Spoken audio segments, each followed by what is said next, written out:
మనం మనతో పాటు ఉంచుతూ ఉన్నాడని మనం అక్కడ ఆయన తెలియజేస్తూ ఉన్నాడు. ఎప్పుడు కూడా పరిశుద్ధాత్మ దేవుడు మనతో ఉంటాడు ప్రియమైన వాళ్ళ. ఆయన ఆదరణకర్త, మనతో పనిచేస్తూ ఉంటాడు. దేవుని బిడ్డలకు ఎల్లప్పుడూ కూడా ఎవరు తోడుగా ఉంటారు?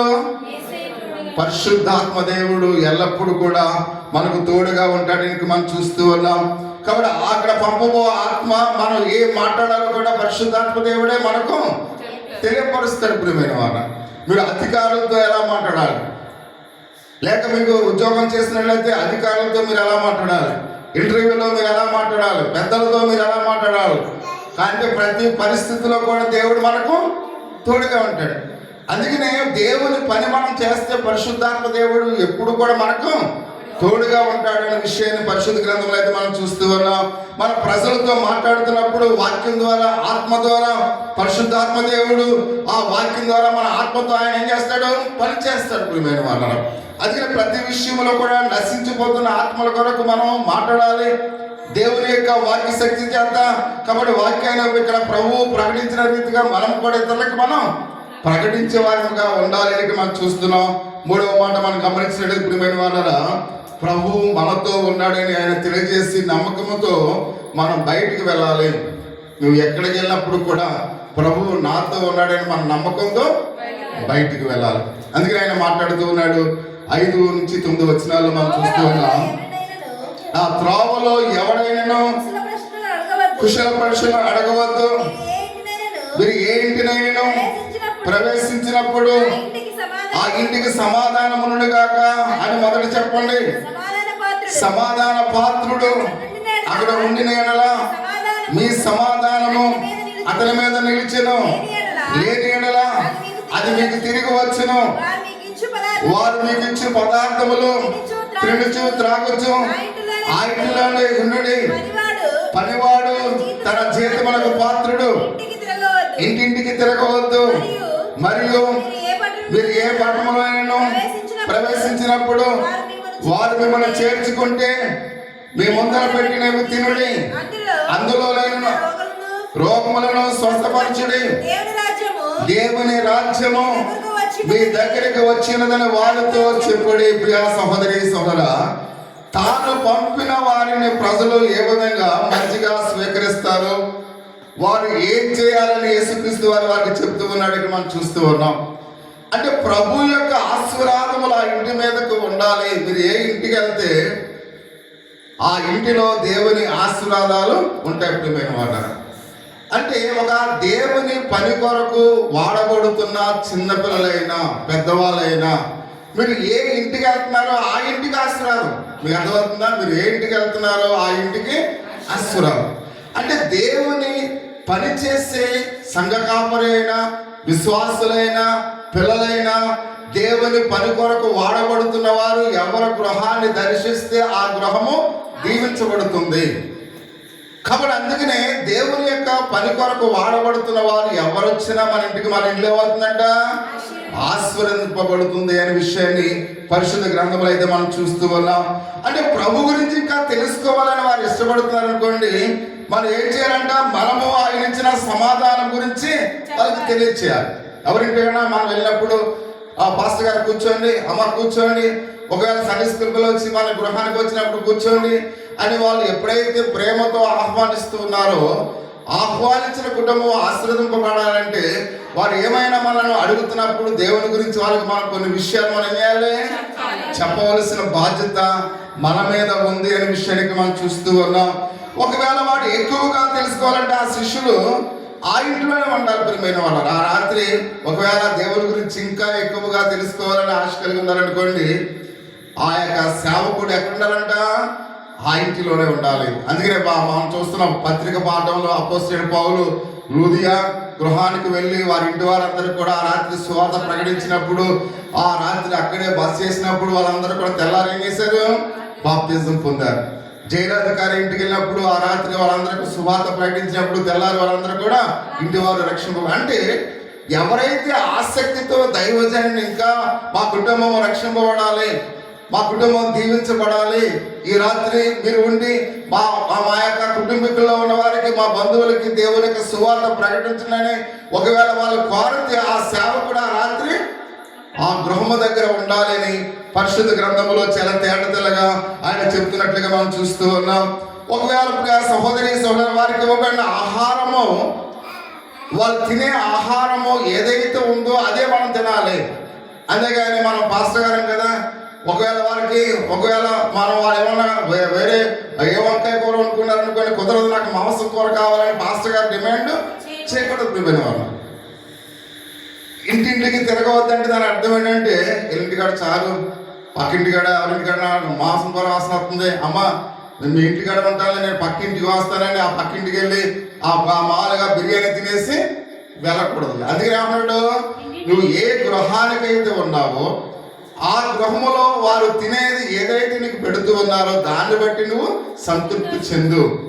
అంతేగాని ఆ ఇంటిలో సరైన ఆహారం లేదని ఇంకో ఇంటికి నువ్వు వెళ్ళకు. అందుకనే దేవుని యొక్క సేవకుల్ని ఏమన్నాడైనా ఇంటింటికి తిరగవద్దు అని చెప్తున్నాడు అనమాట.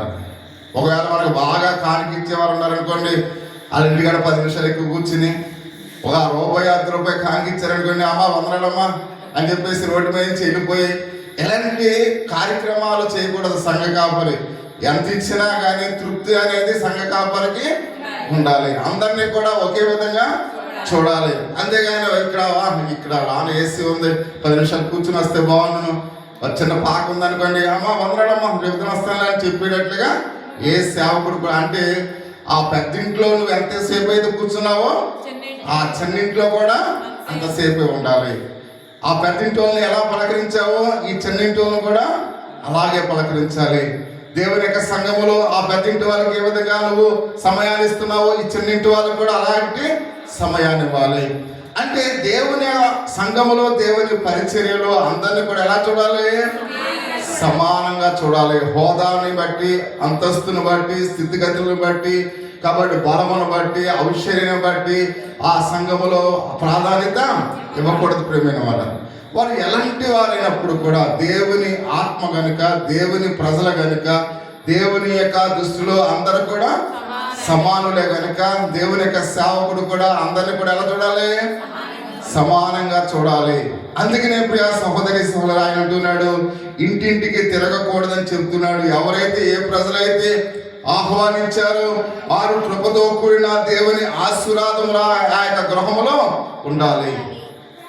ఆ గృహములో ఉండాలంటే సేవకుడు అక్కడి నుంచి వేరే ఇంటికి వెళ్ళకూడదు. ఇది దేవుని యొక్క ఆజ్ఞగా ఉంది అనే విషయానికి మనం చూస్తున్నాం. అంటే తన చేత బయట పట్టబడిన ఒకవేళ ప్రియ సహోదరి సహోదరులు ఆయన అంటాడు, ధనము తీసుకోవడానికి సిగ్గుపడకూడదు.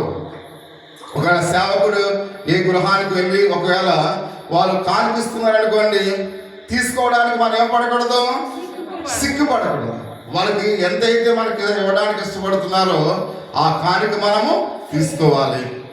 అంత మాత్రమే కాకుండా ఆయన మాట్లాడుతున్నాడు, పూర్తి కాలము ప్రభు సేవలో కొనసాగే పరిచర్య మనము చేసేవారము సిగ్గుపడకూడదు. ప్రియమైన వారు అంటే పార్ట్ టైం జాబ్ చేసేవాడు సిగ్గుపడవాలి. ఒకవేళ సిగ్గుపడొచ్చేమో, దేవుని కొరకు పరిపూర్ణంగా సేవ మీదే ఆధారపడి వేరొక పని లేకుండా ప్రజల యొక్క సేవ మీదే ఆధారపడిన వాడికి మనము ఏమాత్రం కూడా సిగ్గుపడవలసిన పని లేదు. అంతేగాని ఈ కాసేపు ఈ సంఘాన్ని చూసి మళ్ళీ వేరే మనం రైల్వే పనికి వెళ్ళి, లేకపోతే రైల్వే పని అయిపోయాక ఇంకా పార్ట్ టైం ఇంకో ఉద్యోగం చేసుకుని ఇంకో ఉద్యోగం చేసుకుని అంటే సంఘాన్ని పార్ట్ టైంగా ఉంచి మనం వేరే పనులు చేసుకున్న వారు అయితే సిగ్గుపడాలి. కానీ మనం ఇదే పని అంటే దేవుని యొక్క సేవకుడికి సంఘమే ప్రాధాన్యము, సంఘమే కాబట్టి ఇంకా వేరొక పని చేయకూడదు. అంటే ఫుల్ టైం వర్కర్ అంటారు. చూడండి, ఇప్పుడు కాలేజీలో చదువుకునే పిల్లలు అంటే మన ఇండియాలో ఉండవు, లండన్లో అమెరికాలో వాళ్ళు చదువుకుంటూ ఉంటారు. చదువుకుని ఏం చేస్తారు, పార్ట్ టైం ఉద్యోగం చేస్తుంటారు. అది పార్ట్ టైం అంటే టెంపరీ, అర్థమవుతుంది మీకు. ఆ స్టడీస్ అయిపోయిన తర్వాత వాళ్ళు ఆ రెగ్యులర్ అవుతారు అనమాట. అంటే ఆ ఉద్యోగాల వారు పర్మనెంట్ చేసుకోవచ్చు. అంటే అది పార్ట్ టైం జాబ్గానే ఉంటుంది. అంటే దేవుని యొక్క పరిచర్య కూడా పార్ట్ టైం జాబ్గా ఉండకూడదు. ప్రియమైన వాళ్ళు ఫుల్ టైం వర్కర్గా, అంటే టెంట్ మినిస్ట్రీ అంటారు. టెంట్ మినిస్ట్రీ అంటే చూడండి, మన ఇంటిగా టెంట్ వేసాడు అనుకోండి, సాయంకాలానికి ఏం చేస్తాడు, అది పీక్కుపోతాడు. అదే ఒక పందిరి వేసుకున్నాం అనుకోండి, మనకి ఇష్టం, మనది ఎంతకాలం ఉండాలంటే అంతకాలం ఉంటుంది. అంటే మినిస్ట్రీ అంటే దేవుని యొక్క పరిచర్య అంటే టెంట్ మినిస్ట్రీగా ఉండకూడదు. కేవలం మామూలుగా కొద్ది టైం మాత్రమే మనం దేవుని పరిచర్యకు సమయాన్ని ఇచ్చి మరి వేరే వేరే పనులు చేసుకునేవాడు ఆ ఫుల్ టైం వర్కరు కాదు ప్రియమైన వాళ్ళ. అందుకనే ఆయన ఏమన్నాడంటే పూర్తి దేవుని యొక్క పనిలో ఉండేవాడు దేవుని కానుక తీసుకోవడానికి సిగ్గుపడవలసిన పని లేదు. అందుకని పనివాడు జీతానికి పాత్రుడు. అంటే దేవుని సంఘము కొరకే రోజంతా పనిచేస్తున్నాడు కనుక, దేవుని సంఘము కొరకే తను ఎటువంటి పని లేకుండా దేవుని ప్రజల కొరకు దేవుని వాక్యం ఏం ప్రకటించాలని దేవుని కొరకే ఫుల్ టైం వర్కర్గా పనిచేస్తున్నాడు కనుక దేవుని కానుక తీసుకోవడానికి ఆ ఫుల్ టైం వర్కర్లు ఏమాత్రం కూడా సిగ్గుపడడానికి పని లేదు అనే విషయాన్ని పరిశుద్ధ గ్రంథంలో అయితే మనం చూస్తూ ఉన్నాం. కాబట్టి ఎవరు సిగ్గుపడాలి? పార్ట్ టైం చేసేవాడు. ఎందుకంటే ఏదో ఒక గంట సంఘానికి సమయాన్ని ఇచ్చి వేరే ఇతరుల పనులు చేసుకునేవాడు సిగ్గుపడాలి.